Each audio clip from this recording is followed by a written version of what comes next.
This is a Sandy Way Productions podcast.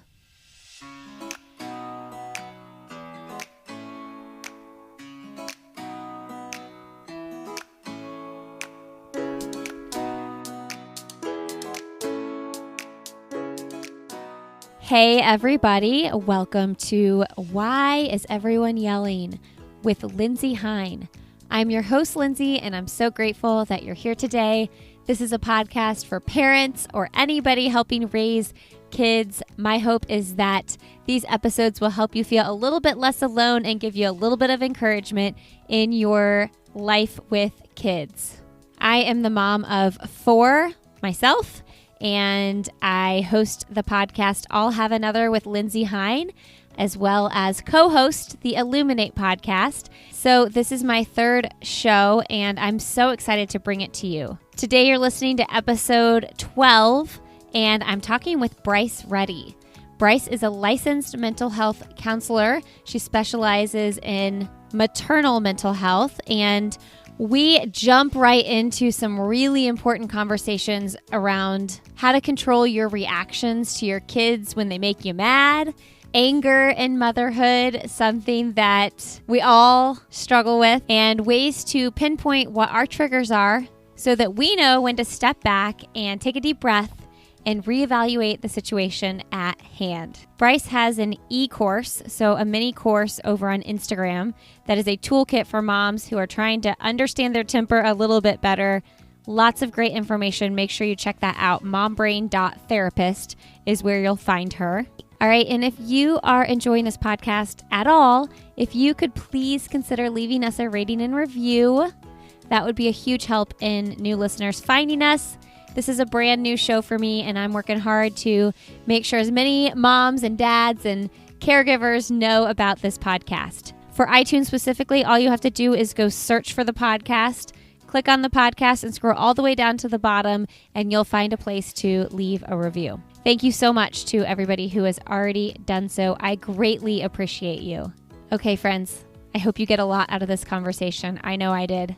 Enjoy my conversation with Bryce Reddy.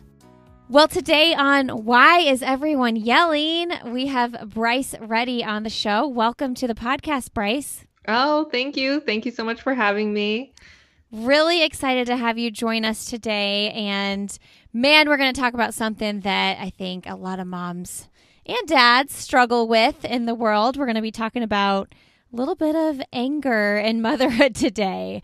Can we get started, though, with just hearing a little bit about how you got into the business of therapy and working with mothers and children? Sure. So I'm a licensed mental health counselor, and I specialize in maternal mental health. But I've been a therapist for a little over a decade. So I've done a whole bunch of things prior to this. So I worked in addiction, and I worked with families and foster care and the juvenile justice system. So I've done a little bit of everything. But when I became a mom, I had a super rocky entrance, and that really inspired me to want to focus my work on motherhood, because I feel like, as mothers, we have so much to offer our kids and kind of how the rest of their lives go in this short period of time. And it's not an easy adjustment. So to make it as smooth as possible, I was really motivated to kind of meet mothers where they were in this early motherhood time period and just help them out a little bit and help me out in the process as well. Yeah, that's interesting when you mentioned the short amount of time that we have them, because when you first become a mom, I think that so many parents can relate to this, those like endless hours in the middle of the night where you just feel like time is frozen and nobody else is awake but you. And it's oftentimes such a lonely feeling, and you do feel like, am I ever going to be out of this moment? And at the same time, you're cherishing it and you want it to be frozen, but it seems never ending. So, as my kids get older, my oldest is 8, I very, very much am feeling that, oh my gosh, we're at 8 years old, like we're almost halfway there. It's crazy. It is. It's so crazy. And I, in all honesty, I don't think I ever had that, like, I want to freeze my moment in time with my oldest. My son was born and he was premature and he screamed literally 24 hours a day. It felt like the first year of his life. And I remember during that time thinking, I can't wait for him to be 6. And for some reason, 6 felt like this magical age to me where things would just get like easier and better. And I really wanted him to be 6. And now he is 6. And I'm like, oh my God, he's getting so big, just like you said. And it's amazing that kind of transition that happens, that, it can feel like time is so still when he was screaming 24 hours a day. And now he's just like the coolest dude at 6. And I'm like, oh no, stay this size. And I just love you this way. And it's really just so many conflicting emotions throughout motherhood. Yeah, I look back to the different experiences I have with each of my babies. I have 4. And the first one, everybody always asks this question when you have multiple kids, like, what was harder, the transition from 0 to 1, 1 to 2, 2 to 3, 3 to 4, whatever. And it's 0 to 1 for me. I mean, totally. Right? Like, because all of a sudden, like, your boobs are filling up, everything is hard. You've never had that kind of sleep deprivation in your life. I was constantly paranoid that he was going to die of SIDS. And it was just a never ending feeling, like hardcore anxiety. And with each child, though, my life got more complicated and busy and stressful in different ways. Like, hands down, that transition, man, that was tough. Oh, totally. And that question actually comes up all the time. So I do these weekend polls on my Instagram stories. And the question that comes up all the time is, what was harder? Like you said, 0 to 1 or 1 to 2 or 0 to whatever, like they have all of these questions because people are always like, well, what's it going to be like? Like, this was really hard. How is it going to go? And, I felt the transition from 0 to 1 was so hard. And I loved, 1 to 2, it felt very easy for me. But, it is. I think you're so right about that. Each step has its own challenges, but I think that 0 to 1 really kind of like knocks your socks off. Now, I saw on your website that you had a little bit of a rough road getting to motherhood with infertility and loss. And do you think that has anything to do with why you're so passionate about working in this field now? I think it does in a way. I mean, I think my infertility journey was kind of its own thing. It was a really painful part of my life of really wanting to be a mom. And at that time I was working with families, and it was just really hard to feel like I was seen as something different because I wasn't already a mom, and it was something I really wanted, and really struggling with that. And then when I finally did become a mom, I dealt with postpartum depression, and I had a son that screamed all the time, and it was just like a rocky road. And, it was that part of it, the postpartum depression and those feelings of isolation and all of those things that I just really felt unprepared for, that I think motivated me to want to become a mom, or not want to become a mom, want to work with moms rather, that I wanted to talk about all this stuff that I felt nobody else was talking about. And now that I'm in this field, I know that there are other people talking about it. And I just wish it was easier to access for me. And that's one thing I love about Instagram, is that I think it's actually becoming easier to access this information so women can feel, or mothers can feel, less alone in this transition. Yeah. I've tried to explain this to my husband quite a bit. And when my younger ones were little, I was pretty much a full-time stay-at-home mom. I really didn't have childcare, and it's like the weirdest feeling when you are home with your kids all the time, and though you're never alone, you feel so lonely, and like you can hug them and love on them, and you feel that, but like there's this like connection to the outside world that you're looking for. And especially, man, to all the moms or dads that are doing that right now with their first time during this pandemic, when you can't just like throw your kid in the stroller and go to the children's museum or something like that, like that's gotta be really tough right now. But it's just, that's the strangest feeling, to feel lonely when you're with other humans. Yeah, I agree with you. And I think there's also like a little grief aspect to it, right? As well,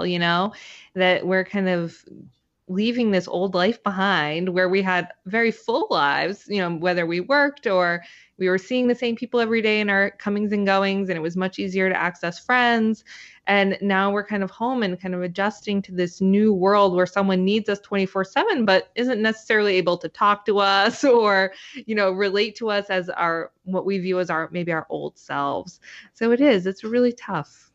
So I'm curious, coming off such a long road to motherhood with the infertility and the loss, and then getting thrown into it and feeling like, man, this is so hard, and all those feelings of frustration. Looking back, how did you manage that? And what's your advice to someone? Because it's like you have this gift that you've wanted for so many years, and now it's so hard, and you're grateful, but like you feel crazy sometimes, right? Yeah, definitely. I felt actually a lot of guilt about it because I did leave behind a lot of friends who hadn't had children yet, and a lot of my support network, my infertility support network, who had not ended up having a child at that time. And I did have a lot of almost like survivor's guilt, as they say, that I've kind of walked out of there, and I should feel really grateful, but I was crying all day long and I was really depressed and I was really unhappy. But simultaneously very grateful. And for me, a lot of it was also grieving all that time I felt like I had lost during my infertility struggle. Like I was so grateful to have this little person, but I wish it had come sooner. And so I was kind of just balancing a whole bunch of different emotions at that time and trying to make sense of them all, which was a lot to do when my brain was kind of dealing with a lot as well. And my body was dealing with, adjusting to motherhood and breastfeeding and healing. And it was just a lot. So I think that there is just a whole bunch of feelings that come with that. Yeah. So what would be, if a mom were to come to you and talk to you in that situation that you walked through, what are steps that you would like guide them through to work through those emotions? I really just think having acceptance of all feelings is where we have to start, that I was really stuck personally. And I think a lot of the mothers I've worked with in the past get stuck in how we think we're supposed to feel. I'm supposed to feel like this is the happiest time of my life. I'm supposed to feel that I'm madly in love with my child. I'm supposed to feel all these things. And we get stuck up in how we think it's supposed to be as opposed to how it really is. And I think the biggest thing we can do is just sit with ourselves in our emotions and in our feelings and in our reality, that it's okay to feel whatever we're feeling. I'm allowed to feel guilt and gratitude and sadness and all of these things mixed up into one. And there's nothing wrong with any of it. I love that. That's so good. And I feel like I hear myself telling my kids that sometimes. And the more I kind of research this, how I'm reacting to my kids' behavior when they do things where they act super angry and things like that, I find myself kind of hammering at home, like, it's okay to feel angry. It's okay to feel sad. It's okay to feel happy. And, those things that we tell our kids, we have to tell ourselves that too. Right. Yeah, exactly. And it's so much easier to tell our kids, isn't it? I mean, I know like it's in my own little world, right, with my two kids and who are both big feelers. They both are very like loud in how they express their emotions, which is something I love about them. But it also can be really hard when like tensions are running high and you have someone screaming. So it's very easy to tell them that. And it's, I think, helpful for us to be able to be that parent for ourselves as well and remind ourselves of those things when we feel ourselves getting fired up. Okay, so this is an obvious question, but how did you come up with Mom Brain Therapist? I don't even know how I came up with it, actually. I had other handles before this, actually. I think I had two other handles. So my account on Instagram started as a miscarriage account, actually. And then it evolved into more of a maternal mental health piece because that's what I was happier talking about.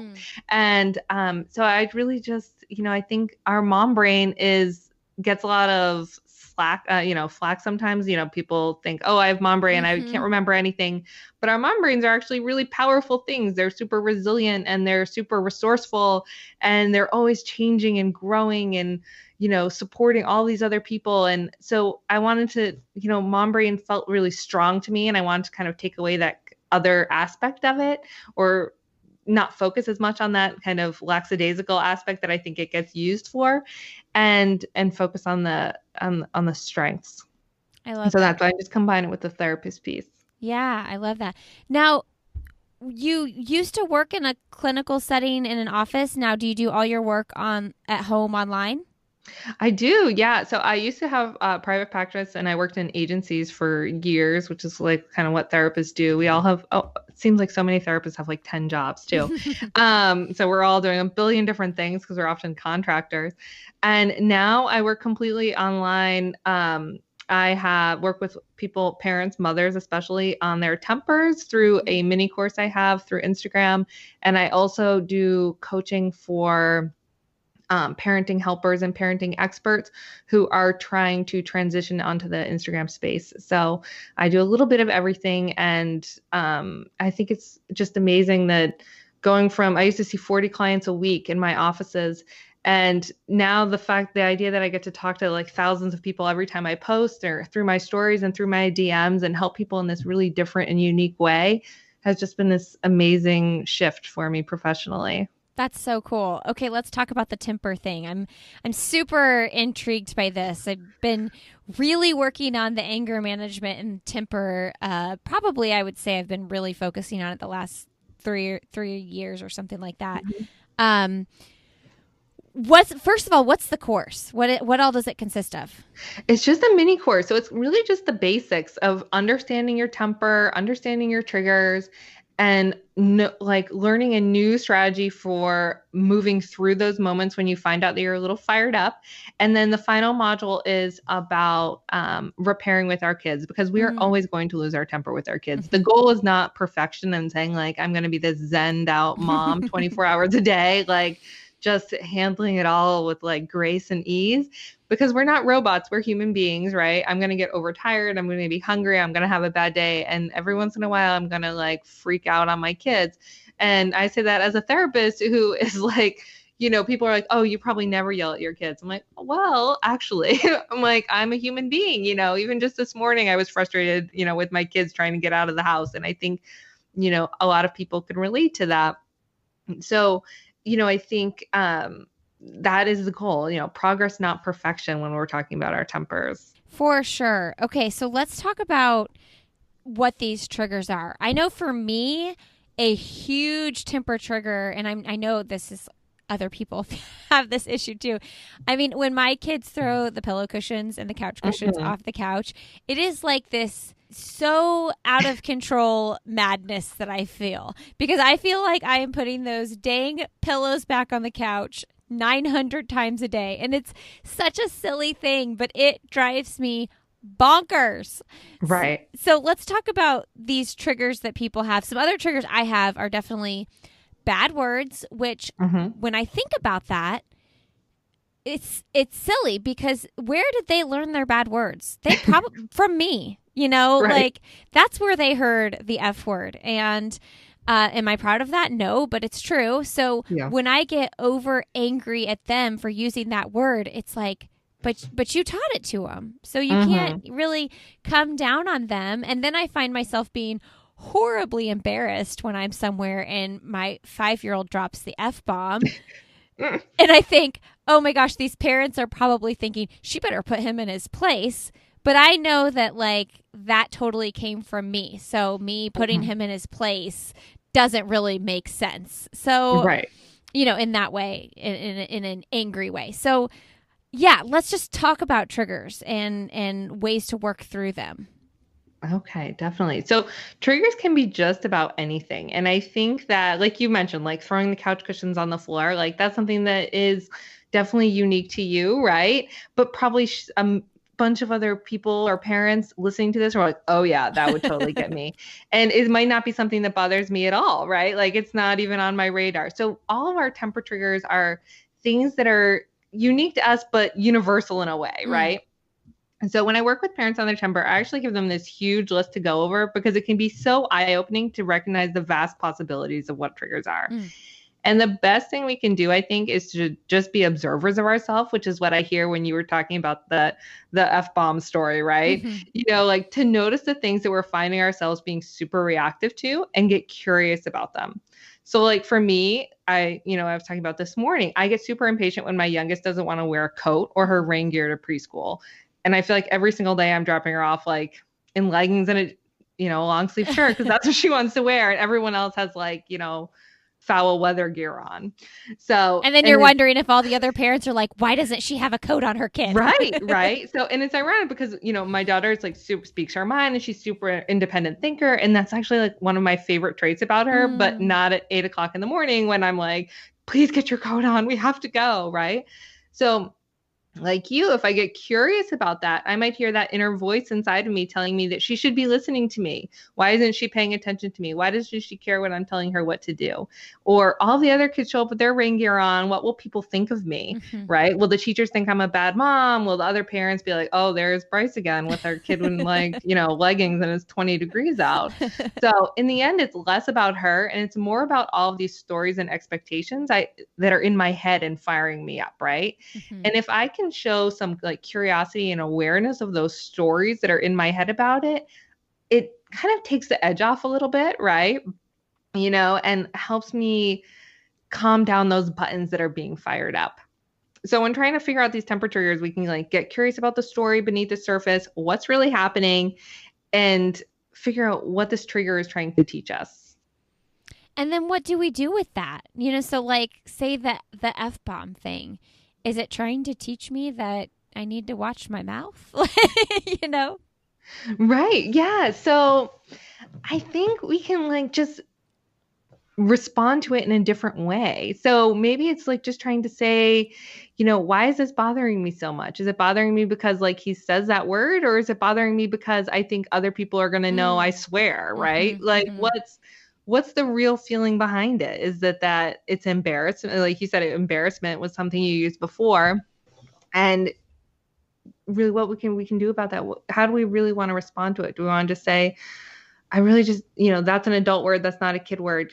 I need you to not use that word, and just being able, like reminding him in a calm way, that's your expectation is that he's not going to use that word. Right. And making it less about kind of your feelings that are coming through, right? That embarrassment and saying like, how can I proactively respond to this in a way that feels good? Yeah. Another thing here at our house that I've been hearing out of two of my kids is I hate you. And that really triggers me because that I'm certain they haven't heard from me and it just makes me really sad. So, but then when you act with anger from hearing angry words, it's like, okay, like how do I balance that? Because I just think, oh my gosh, I try so hard to create this like happy, loving, fun home. And then to hear angry kids saying things like, I hate you, it just like, man, that pulls me down hard. Right. Definitely. Yeah. My oldest has kind of gotten into that phase at that, that age range, right? Yeah. So they have that kind of, and, they know that there's a lot of power in that word, right? So maybe they're feeling a little powerless. They're feeling just really angry with you.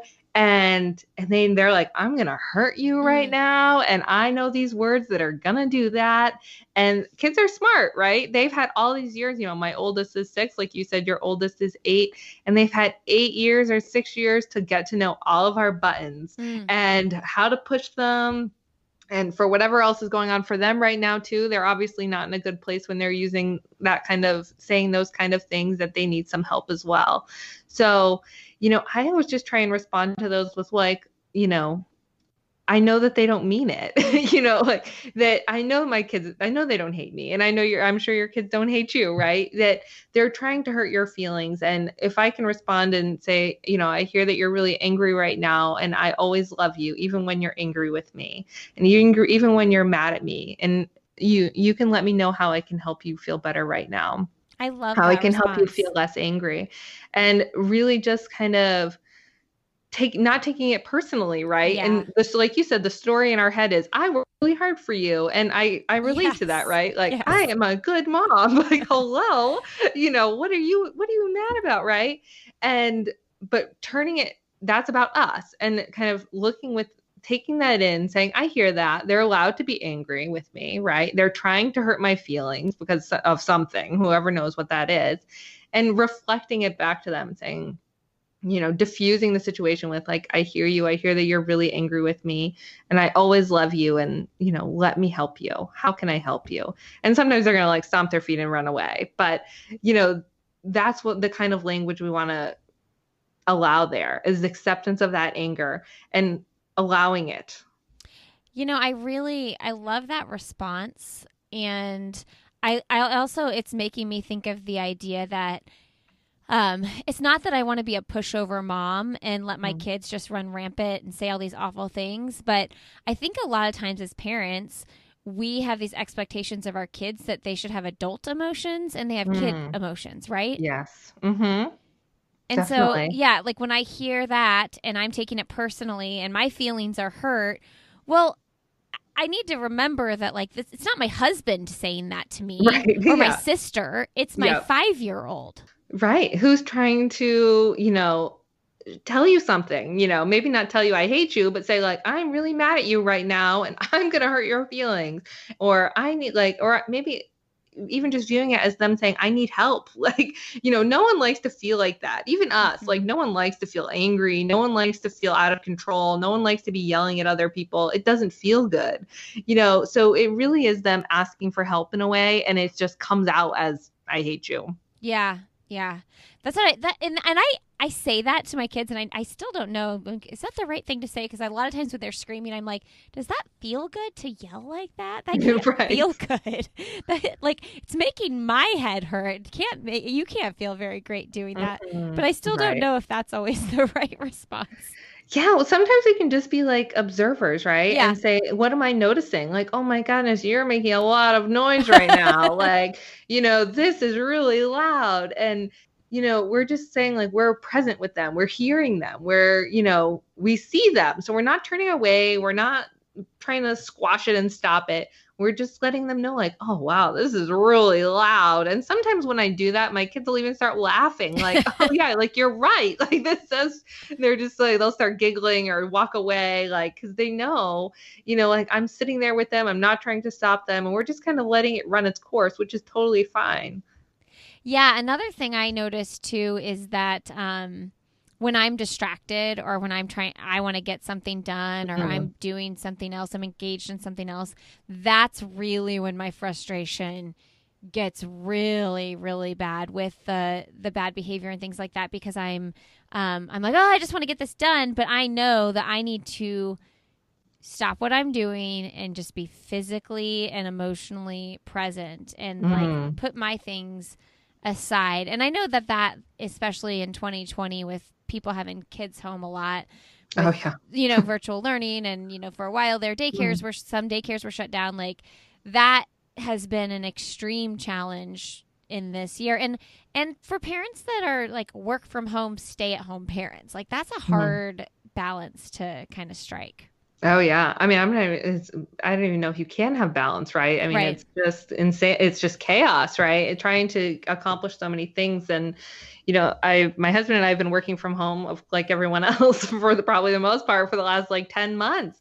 And it's been such an adjustment. So luckily our kids are in-person learning at this time, and it's been a lot easier than it was at the end of last school year. But it's really overwhelming. And like you said, we're that big trigger of being interrupted or doing a bunch of different things at once, and then having our kids be like, can you open this box for me, or can you change the channel, or can you whatever, like it can be such a trigger to have that interruption. I know right before this interview, my 8-year-old was just asking me how to spell a word. And I was like, wait, don't be annoyed about that. He's trying to log on to an assignment on his virtual learning and he needs to know how to spell a word. Yeah. Yeah, exactly. Right. And I think I love how you said that before is like, when you said I need to give them my attention and, my presence. And, so much of parenthood is multitasking, right? We're kind of doing a billion different things at once. And even like last night, I think I was like trying to make dinner and I was setting my daughter up with like a coloring activity. And I was waiting on hold with like a chat thing for something I had ordered. And so my son came in, he was like, I need a cookie. I was like, oh my God, I was like ready to lose it. And it really brought me back to this idea that I recommend to parents called single tasking. When we're going to feel our tempers flare when we're trying to do too many things at once. So when you do feel that agitation rising, I always like say, like, take a bird's eye view of what you're doing right now. Look at how many different things you're doing, right? I was cooking, I was setting my daughter up with something, I was getting snacks for someone else, I was waiting to see like the alert on my browser to the person had responded. Yeah. All of these different things at once. And I had to just be like, all right, what am I doing now? Like I got a cookie, I gave my, son his attention he needed. And, to bring it back to single tasking and say, what is the one thing I need to focus on right now, and try and just stay single tasking until we can settle ourselves a bit. That's such great advice. I know we just got back from a trip from Florida, and we drove down there, and on the way back, it's like every hour, it's like somebody different was hungry in the car. And I'm like, oh my gosh, like, can I just sit in my seat and look forward for more than 30 minutes? Right. And you find yourself getting frustrated that people are telling you that they're hungry. And I'm like, okay, they just want food. Like that's, they want food. They're humans. That's a normal like thing. And sometimes you feel like it's so frequent, but you're like, okay, well, I get hungry after like 2 hours usually. Yeah, right. So having just like that little bit, using that other little voice inside of our heads, right? To say like, what is the story I'm telling myself, and what would be a more helpful story? Like, oh, they're kids, they need food, and how can I help them meet their need? And while also meeting my own need for just like a moment to chill, to stare out the window and zone out or whatever. Hey friends, thanks so much for being here today. I want to let you know that we are part of the Sandy Boy Productions network, and you can follow along everything we're doing over at Sandy Boy when you go to Sandy Boy Productions on Instagram. You can find our other podcasts in the network. I'll have another with Lindsay Hine, the Illuminate podcast, and the Up and Running podcast. We would love to have you check out any of those shows. And if you haven't left us a rating and review yet, please consider doing so. That would be a huge help in getting this podcast out to as many people as possible. And lastly, if you have any other parent friends or people you know helping raise kids that you think this would be beneficial to them, if you could simply just let them know about this podcast or a specific episode you loved, that would be a huge help in spreading the word. All right. I appreciate you all so much. Thanks for being here, and enjoy the rest of my conversation with Bryce Reddy. Okay, so one of the other topics here along these lines are noticing like when we have sensitive times in our life, like noticing when, if I'm about to start my period, or it's like, the middle of September and that's the anniversary of my mother-in-law's death. Like I need to know, well, that's for my husband more, but like know that like anniversaries and things like that can be triggers without us even like knowing that we are being extra sensitive for that reason. Oh, for sure. Definitely. So when I like to think about the cycles in our lives, I like to break it down with my my clients and the people I work with in a really broad way. So I think of days, weeks, months, and years. So what can we learn by looking at these cycles? So if I'm looking at my days, I might notice that I really struggle when we're trying to get out of the house in the morning because the chaos is really stressful for me. Or if I'm looking at weeks, I might notice that Fridays I'm extra grouchy, or my buttons are extra sensitive because maybe I'm really tired and I know that we have a busy weekend ahead. And if we look at the month, maybe we notice that our patience is lower around the time our bills are due or our mortgage is due. Or, like you said, our, certain times of our menstrual cycle might be triggering for us. And of course, we look at those yearly cycles. So birthdays. And I think that's one thing I always like to mention is that triggers can be happy things too. They're not always these kind of doom and gloom things. Birthdays, which are supposed to be this grand celebration, or weddings, and those things can be, cycle triggers as well. So loss or trauma anniversaries, seasonal changes, that it's dark at 4:00 in the afternoon, and that can be hard for people, and so much more. So our lives are really just a whole bunch of cycles. And the more we can start paying attention to them, we can really learn a lot about ourselves. So, breaking it down, if you're at home right now and say, like, let me think about my day. What parts of my day are really hard for me?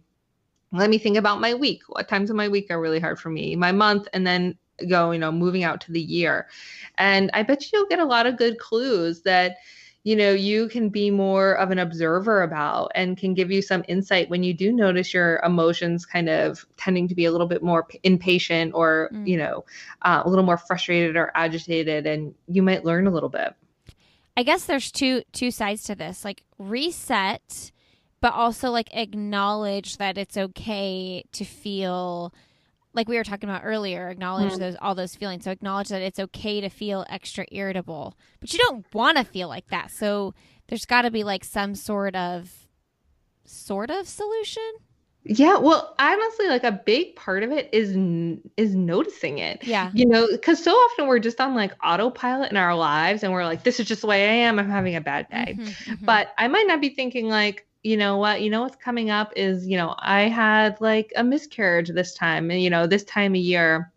And our bodies have a great way of remembering these things, that they remember these old memories of, what the weather was like, or, what was happening in the world around us during that time. And maybe it's like, dealing with that old grief, right, is kind of coming back again. So it's really a lot about is compassion, and being able to say, like, like, this is a hard time of year for me. I need to maybe take a little bit better care of myself, or I need to really like make sure I'm getting a lot of sleep, or I need to make sure that I'm getting out for a walk each day before it's dark at 4 o'clock, or I buy myself a headlamp so I can walk at night, and so the more we can acknowledge and anticipate some of these kind of harder times that we have, the more we can kind of structure in either self-care opportunities, or opportunities to just like offer ourselves a little bit more compassion for these fluctuations that we're going to experience. Yeah. And I found too, especially with my older kids, I can communicate this. Your 2 or 3 year old's not going to really understand this, but when I'm feeling like that, I find that if I share that information with my kids, especially the older two, they actually, as long as they're not in the middle of a temper tantrum or something like that, for the most part, I even see my oldest kind of tilt his head and like think it through. And I'll say, like, mommy's feeling really sad today. And I notice he treats me with better care. I mean, and that's with exceptions, obviously. I mean, he forgets about that if he's frustrated with something and he's still going on and being a kid. But in that moment, I find that if I can just share that information, it helps. And with my husband as well. Right. Yeah. And there's a lot of power in speaking that, right? Just for ourselves. Because when we speak it for ourselves, not even for the people around us, it just acknowledges it. It gives space to it, right? And what a gift it is to our kids to be able to say that out loud, to say, like, I am feeling sad. Like, even parents feel sad and have a hard day. And it gives them permission in a way to do that for themselves, to say, I can ask for space. I can acknowledge that some times are harder than others. And, that is something they'll take with them the rest of their lives, because that is modeling for them how to move through life and how to handle and live with our emotions, live with our feelings.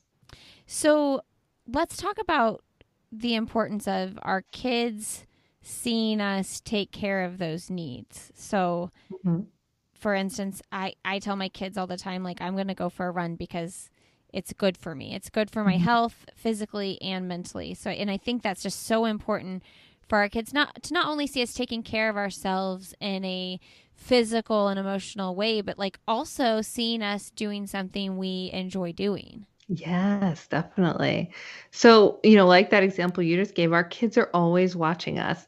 So when I work with moms, I often ask how they saw their own mothers or their other primary caretaker taking care of themselves. Did they put everyone else before them? Did they have hobbies that they enjoyed? Did they go to the doctor when they needed to? And quite often their answers are all pretty similar, that they didn't see these things. And as a result, they have some feelings about doing them for themselves. There's some of that guilt. There's some of that I'm a mom now. That's not what we do. That's sort of those stories again that are kind of filling our head.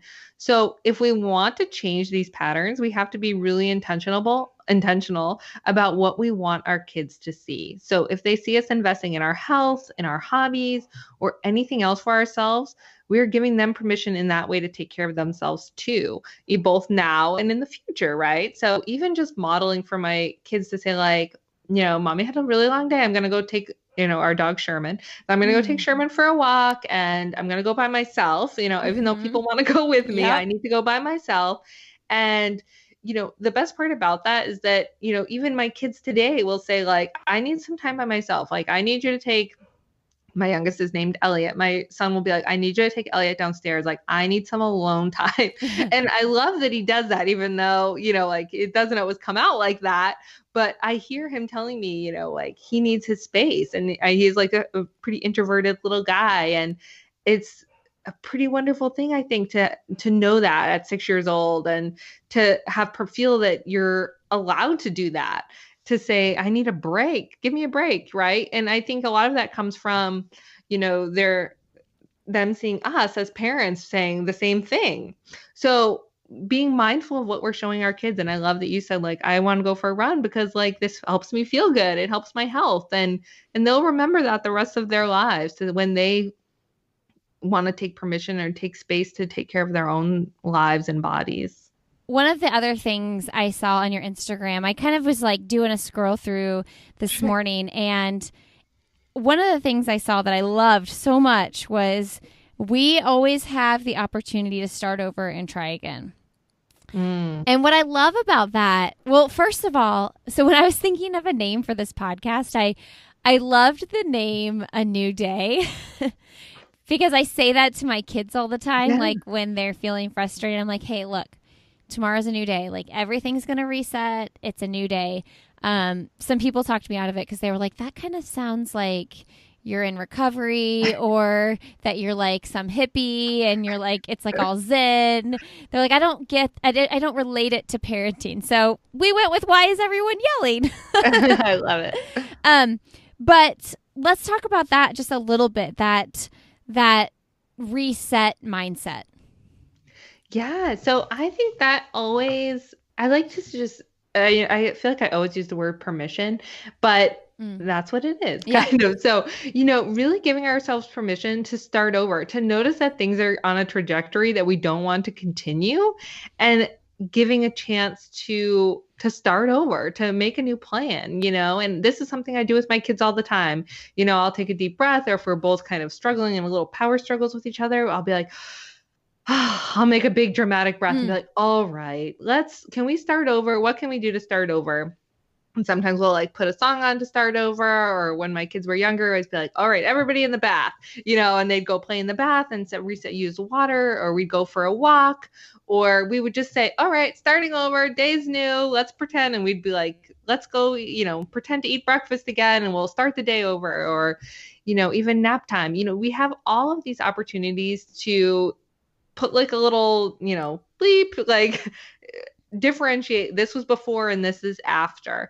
And I think that is, a really nice way to model for our kids that we can always shift gears, we can always change directions. We don't have to just keep doing something because that's what we were doing before. And that we have the opportunity to kind of use some coping skills to make things feel different, to reset the energy. Yeah, I love that just for life in general, too. We don't always have to do things the way we once did them. Mm-hmm. Yeah, that's so good. Exactly. I agree with you. Yeah, it's just, and it can feel so much easier to just kind of continue on the same path sometimes and just get stuck in the muck and be like, oh, everything is terrible and this is so frustrating. But to try and make an intentional shift of our energy and our thoughts and, trying to make the best of a moment.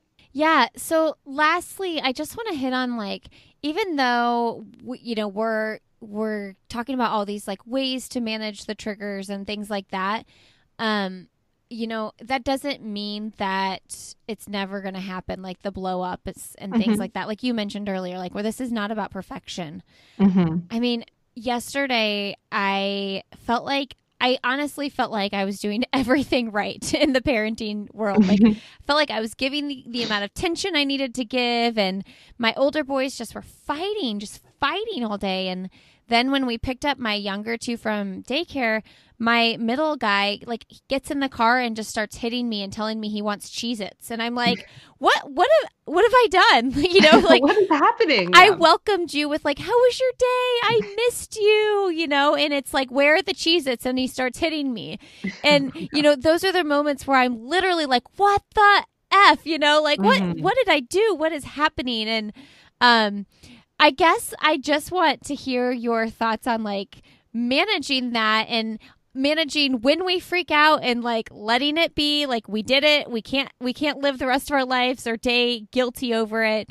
And then just like, it's not that I want to accept that my kid did that, but like I can't change it.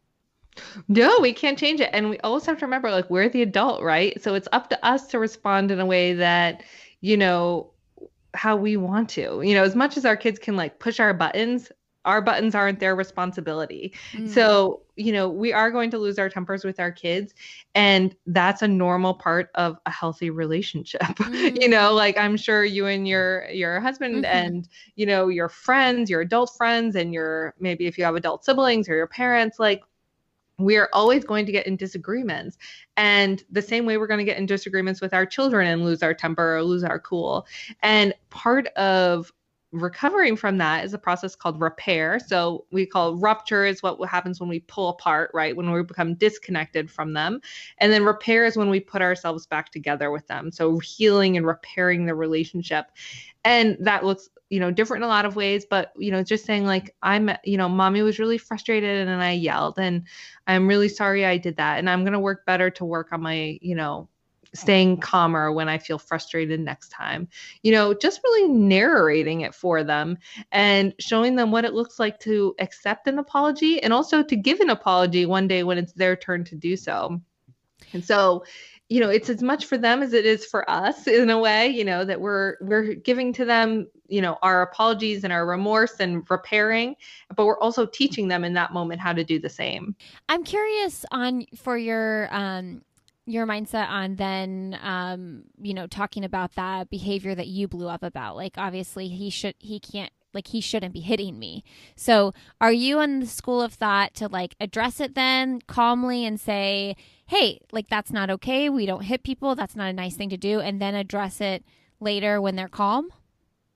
Yeah, I'd say so. I mean, except like you said, we kind of read their vibe. We are the experts on our kids. We kind of know what they're capable of in that moment, you know, like depending on how old they are, right? You know, so I usually say something like, I can't let you hit me right now. You know, mommy's going to step up. I'm going to step, you know, I don't know if you were, you know, sitting in the car or whatever you were doing, which is like, I'm going to stand up and stand outside right now because I can't let you hit me. When you're calm, I'm going to put you in your car seat or whatever, like you know, that we're kind of just allowing their space, but we're also setting that boundary, like you can't hit my body, you know, and that's not okay with me, which is also teaching them something good, right? You know, being able to say like, we can't just let you hurt me and punch me. We can say like, do you want to get outside and stomp around on the pavement right now? Or do you want to go, you know, run down to, you know, the end of that, those pile of leaves down the road or down the, you know, a few feet away, like giving them other ways to say like, oh, you have all that energy, you need to get out, you're mad. And, you know, just acknowledging it, and but also while still setting and holding the boundary that you can't hit me. I really like that. And I think a lot of times I'm picturing past times when like a lot of hitting happens when you're trying to put kids in the car seat for some reason, yes. right? I relate. Yeah. And you're in a hurry and you need to get somewhere and you're going to be late. But I do love the idea of just like saying, do you need to go run a couple circles in the yard for a second or something like that? And most of us are probably hesitant to do that because it's going to make us even later. Right. Right? Yeah. Yep. But I mean, that's also part. I just talked with someone else on this podcast about this acceptance of being late sometimes as a parent. Like, yes, being late is rude, but I am not going to turn my whole house upside down to save 5 minutes. Yes. And I think that goes back to like we were talking about with the triggers, like that's the story, right? Is it so much about my kid not getting in their car seat, or is it more that I'm going to be late and then people are going to like think I'm being rude, Yeah. or I hate being the person that's late. And, so we start reacting to that inner dialogue, right? When if we can say like, what would help ease this along and make this a less stressful thing? Not saying like, oh, there's no rules ever. Right, Do what right. you wish, but saying like, do you want to go run around, run to the mailbox and back, and when you get back, I'm gonna super fast get you in your car seat so we can go. Like what can we do to kind of acknowledge their need for some control or to release some energy or something, right? While also giving ourselves some control over the dialogue we have. Like, I know I'm going to be late Yeah. and it's okay. People are late sometimes. I'm a human, I'm imperfect, whatever, and kind of just marrying those two little worlds of meeting their needs, but also changing the narrative in our own heads. Yeah, and so much of this, like, I kind of call it positive parenting culture or whatever that I'm investigating a lot. A lot of times I do feel like my husband and some parent friends think that I can be a pushover with things, but honestly, I just want to keep the peace in my house too. Like, Yeah. it's not about giving my kids like the like you can act however you want. It's that I don't want to be running around screaming every day. Right. Yeah. And who wants to, engage in those power struggles and seeing a power struggle where there might not have to be one, right? Yeah. I think so much of kind of that old school parenting is like exerting power over our kids, which is how a Totally. lot of us were raised. And, like, I'm going to do this if you don't do blank. And, Yes. and it's really easy because I think those are, even for me, I had a wonderful childhood. My parents are wonderful people. But the world was different back then. Like, parenting was different back then, and we've changed and evolved and grown in different ways. And, I can hear those thoughts in my own head, even though I don't necessarily want to use them, Right. and saying like, oh, like, I'm going to take this away if you don't do this right now. And Yes. I initiate those power struggles sometimes, and I really have to like dial it back that, my kids don't want to, have a power struggle with me as much as I don't want to have a power struggle with them. What's a way we can work together to reach the same goal? Like we said about the whole car seat situation, like my daughter really wants to sit in her brother's car seat, which is not appropriate for her. And so sometimes I'm like, all right, I'm going to go run back into the house. You sit in your brother's car seat until I get back, and Mm. like, and then when I get back, she like runs over to get in her car seat, like, so we try and just like find just different ways to make things as, I don't want to say easy as possible, but just like acknowledging their wants and their needs for power and control and, independence, and also acknowledging our need that we have to leave. Yeah. Like we have to go. Yeah. So like what's a way we can do that in a way that feels good and just helps everyone get done what we need to get done. I love that. I'm trying so hard to walk away from like, if you don't do this, I'm Oh yeah, taking. me too. Oh, it's Yeah. like, because it's so natural too. It just flows out of your mouth, like, and so many parents, and we don't do this, but so many parents do the like, you're not getting Christmas presents or something like Right. that, and I'm like, but really, like, you're gonna give them the Christmas You're presents. still gonna give him Christmas. I know. And it's, like we said, we've all heard that. Whether we heard it in school, we heard it from our parents, we heard it from our neighbors. Like, that was how the parent-child or the adult-child relationship always has been Yeah. in the past. And so that's how we grew up. That's what our brains are used to. That's what adults say, right?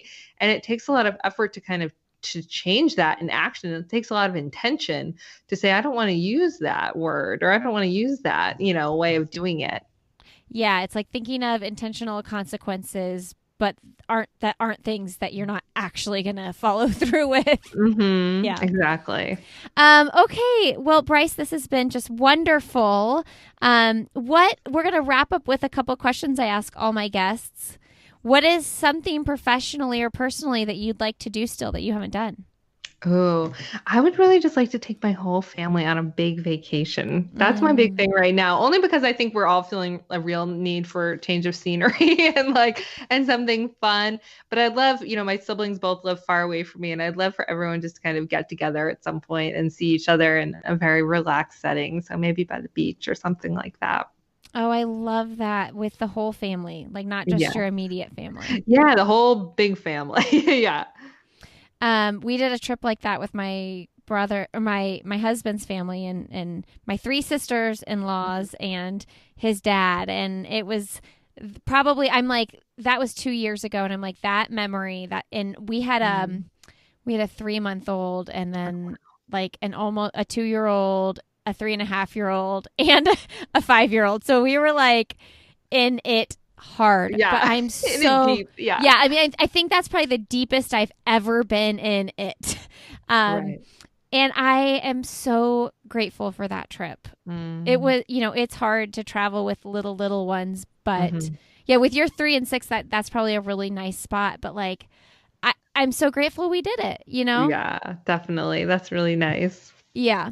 Yeah. And the older they get, the more fun traveling. It's just going to Oh, get it more is fun. definitely. I know, and that's I think the whole rough spot with the whole pandemic, right? Is that our Yeah. 3-year-old now is in this like Like you're not great in place. diapers anymore. Yeah, exactly. We're like, oh, like she's about to turn 3. We had like these trips planned, and then we're like, oh wait, there's a global pandemic, so it's not so easy. So Ugh, I know. I know. That's what they say. Like, as soon as everybody's out of diapers, no bottles, nothing like that, Mhm. you don't have to worry about that stuff. Then traveling gets a lot more fun. Well, it'll happen. 2021. Exactly.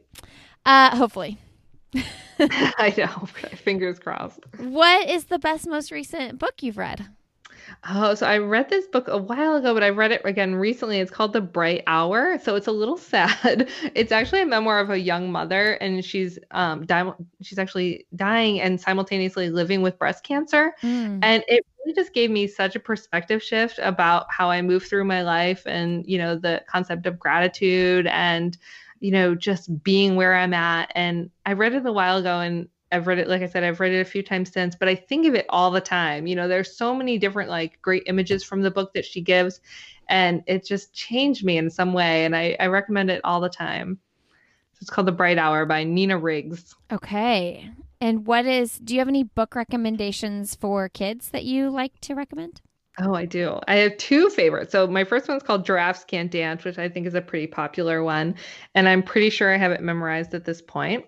And my other favorite is a book called No More Elephants. And I think it's actually from like the 80s or even older, but somebody gifted it to us for our firstborn, I think at our baby shower. And it's like a paperback book. It's like tattered and it's just a silly little book. And my kids love it. And it has such happy memories for me connected to it. I love that. What is your message that you want to leave with our audience today? Oh, that's always so hard for me to come up with. But I was thinking, feelings have to be felt, not fixed. And I want you to remember that for yourselves, and for your kids, so it can be so tempting when we talk about things like anger and tempers to make it feel like it's bad and it's something that we have to make go away or to fix or problem solve around. But reality is that we just need to feel our anger and to understand it so that we can move through it and model that for our kids and coach our kids through that process for themselves as well. I love that. That's so wonderful. Thank you so much, Bryce. Oh, thank you so much for having me. This was fun. Okay, everybody. Thanks for being here today. Thank you, Bryce, for coming on the show. I super appreciate all that you shared with us. Again, you can find Bryce on Instagram. She is mombrain.therapist over there. You can find us on Instagram. We are Why Is Everyone Yelling? My personal account is Lindsay Hines 626. I'd love to connect with you in both places. We also have a Facebook group that has a lot of great connecting and ways to get to know other parents who are following along with this show and just looking to do the best they possibly can in this parenting journey that we're all on. And I just used the word journey. And as I was saying it, I was like, don't use the word journey, but I did. And that's what it is. That's what I said. I couldn't think of a better word. So there you have it. Parenting journey. All right, friends. Thanks for being here. Have a great rest of your day. And we will see you next week on Why Is Everyone Yelling?